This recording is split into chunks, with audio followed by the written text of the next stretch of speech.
Good evening, friends. Namaskar. My name is Rahul Dubey, and welcome to my channel Learners Den with Rahul. So, since in last couple of weeks we have learned certain things related to sale process, where we have started with discussing that how we prepare ourselves before going for a sale process and what exactly we have to do when we are at the customer premises. How do we introduce ourselves, what are the things जिसका हमें ध्यान रखना होता है जब हम customer के जगह पे होते हैं या कस्टमर के सामने बैठे होते हैं। तो दोस्तों, आज की सीरीज में हम ये जानने की कोशिश करेंगे, जब कस्टमर ने मुझे अपने यहाँ बैठने की इजाज़त दे दी और हमने आईजीएस का इस्तेमाल, जिसको मैंने आप लोग को पिछले बार समझाया था पिछले एपिसोड में, इंटरेस्ट जनरेटिंग स्टेटमेंट को इस्तेमाल करते हुए हमने अपने कस्टमर के दिमाग में अपने लिए एक जिज्ञासा जागृत कर ली और कस्टमर ने मुझे समय दिया कि हाँ, मैं आपको सुनना चाहता हूं। तो अब हम आगे क्या करेंगे? तो दोस्तों, अब हम पहुंचते हैं सेल्स की चौथी स्टेज पे, जिसको हम बोलते हैं seeking information from the customer. कोई भी प्रोडक्ट, कोई भी सर्विस आप कस्टमर को ऐसे नहीं दे सकते। अगर आप कस्टमर की करंट सिचुएशन की, उसकी प्रॉब्लम्स की, उसकी उम्मीदों को नहीं जानते हैं और अपने प्रोडक्ट को बेचने की कोशिश करते हैं, जिसको हम बोलते हैं पुश सेल, तो वो सेल अक्सर फॉल फ्लैट हो जाती है। सही सक्सेसफुल सेल वहीं पे होती है जब हम ये जान पाते हैं कि हमारी कस्टमर की ज़रूरत क्या है, हमारी कस्टमर की प्रॉब्लम क्या है, हमारा कस्टमर क्या चीज़ें देख रहा है, and do we have any solution to all his problems and requirements, and how can I pitch my product to my customer in order to meet all his problem statements and his expectations. But how can we do it? Because we know that 90% time customer do not tell them by self that what is my problem and what I am looking at and how can my expectation will be fulfilled. If it happens, it's wow, it's something very great. But in the real life, in the sale process, it does not happen. It's a salesperson who has to identify that what the customer actually is facing. So, what is the way of finding it?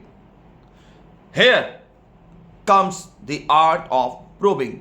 तो दोस्तों, यहाँ पे एक art आती है जिसको हम बोलते हैं प्रोबिंग, जिसके माध्यम से इस्तेमाल करते हुए कस्टमर की जानकारी को ज़्यादा से ज़्यादा निकाल सकते हैं। प्रोबिंग को हम एक और टर्म में भी कहते हैं आर्ट ऑफ क्वेश्चनिंग, यानी सवाल करने के तरीके। इन सवाल करने के तरीके से ही हम कस्टमर की जानकारी निकाल पाते हैं कि उसका एक्चुअल प्रॉब्लम अभी क्या है और वो कहाँ तक अपन जाना चाहता है या उसकी उम्मीदें क्या हैं और किस प्रकार से उसकी प्रॉब्लम और उम्मीदों को हम अपने प्रोडक्ट के बेनिफिट से मैच कर सकते हैं। प्रोबिंग अपने आप में एक कला है दोस्तों, और मैं आपको ये बताना चाहूँगा कि एक प्योर साइंस है और एक कला है। अगर हमने प्रोबिंग का सही इस्तेमाल किया, अगर हमने अपनी आर्ट ऑफ क्वेश्चनिंग को सही रखी, we can find out any information from the customer, and let me assure you, customer himself will tell you during the discussion that what exactly he is looking at. But how do we start? So what is there in probing? So in probing, we ask certain questions in order to understand the current situation of the customer versus his expectation and his future needs. With the help of probing, we try to understand the hidden needs of the customer and we convert that hidden need into the own need or explicit need. So we call that implicit need and explicit need. Implicit need means the customer don't know that he is actually looking for something like this, and explicit need is that he actually wants it. So that the journey of implicit need to the explicit need is fulfilled by the art of probing. So how do probe? So in probing, we ask questions. These questions are of two types, open-ended question and close-ended question. My dear friends, जब हम sales की शुरुआत करते हैं हमें open ended question और close ended question के बीच का डिफरेंस को समझना जरूरी होता है और इनके माध्यम से हम क्या प्राप्त कर सकते हैं ये भी जानना जरूरी है। सो क्लोज एंडेड क्वेश्चन वो होते हैं जिसमें ग्राहक की तरफ से या कस्टमर तरफ से ज़्यादातर जो आंसर आएगा वो एक सिंगल स्टेटमेंट में होगा, यस, नो और any single statement which does not give too many information to the salesperson where he can actually pitch upon his product. Whereas in open-ended questions, these are also known as leading questions, जहाँ पे एक question पूछने पे जो उत्तर आएगा उससे ही दूसरा question और बनता है और इसी प्रकार से क्वेश्चंस आगे बढ़ते जाते हैं और हम ज़्यादा से ज़्यादा जानकारी प्राप्त कर सकते हैं। इसलिए हम ओपन एंडेड क्वेश्चंस को बोलते हैं लीडिंग क्वेश्चंस। तो जब हम सेल्स कॉल की शुरुआत करते हैं और जब हमें ये जानना होता है कि what is the problem of the customer and how can I really understand what customer is looking at, what are his need, we need to ask open ended question more during the opening of the sales call. The more and more you will ask the open-ended question, the more and more you will be able to get the information of the customer. There are two tips. Before asking the question from the customer, always ensure to take a permission from the customer to ask the question. Do not straight away start like this as you are interrogating the customer. Always customer से सवाल पूछने से पहले उनकी permission को लीजिए, जैसे कि सर इससे पहले कि मैं आपको अपने प्रोडक्ट के बेनिफिट्स के बारे में बताऊं, मैं आपसे कुछ सवाल करना चाहता हूं, तो क्या मैं आपसे सवाल पूछ सकता हूं? जब कस्टमर आपको यस बोल देता है तो आपके सामने एक कॉपी और पेन होना चाहिए। जब आप सवाल पूछ रहे होंगे कस्टमर से और कस्टमर जो आपको जवाब दे रहा होगा, आप उसके जवाबों को और उसके आंसर्स को right it down in your notebook. The more and more you will see in the eyes of the customer and keep on writing the information provided by the customer in your notebook, you will see that customer will be more involved because he will understand that this person actually is serious about my problem and he may help me out. So when you have gathered the information of the customer, just recap and then proceed to the next stage, which is known as solution, which we will discuss later on.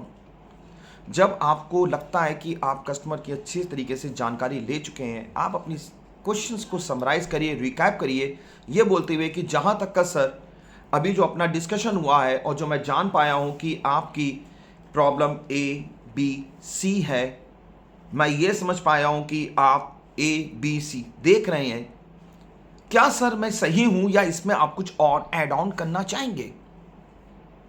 अगर customer कहता है कि नहीं आपने बिल्कुल सही समझा है, then you proceed to the next stage which is solution.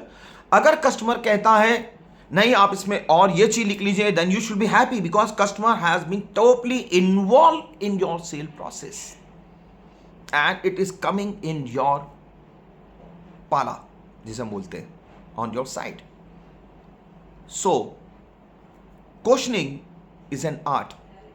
Please understand from the 3R.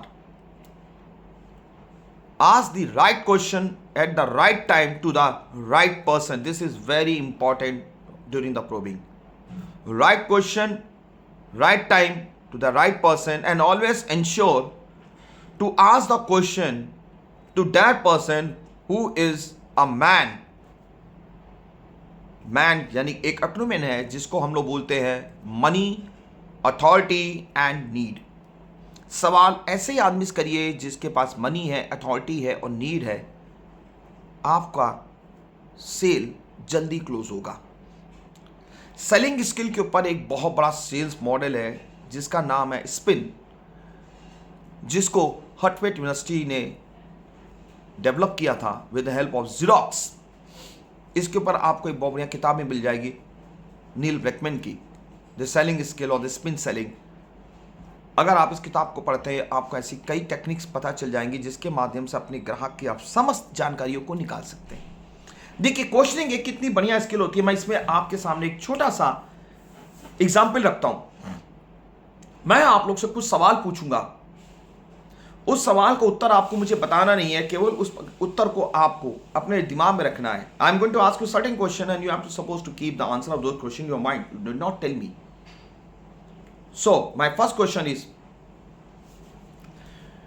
Tell me the name of the country starting with the letter D. I am again repeating. एक ऐसे देश का नाम बताइए जिसकी शुरुआत D अक्षर से होती है. Okay? Done? Now, from the last letter of that country name, think of an animal.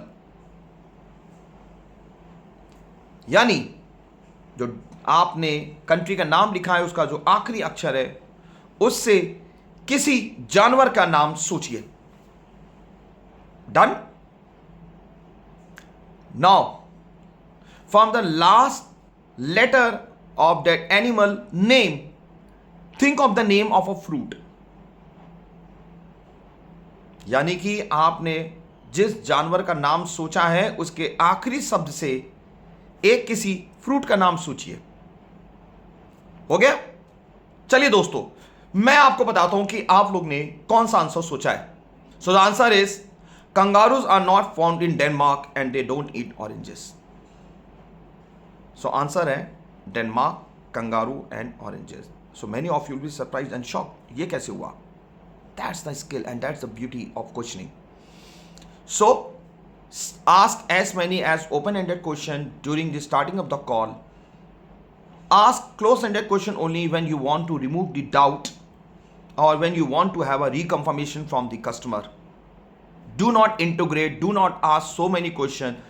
Number of questions will be limited to maximum 4 or 5 where, and the questions will be right question where you can seek more and more information from the current situation of the customer. So this was all about probing skills or art of questioning. In the next coming episode, we will discuss upon the art of fabbing and baffing. How do we present our product to the customer in the best possible way? I hope you all will have liked this video.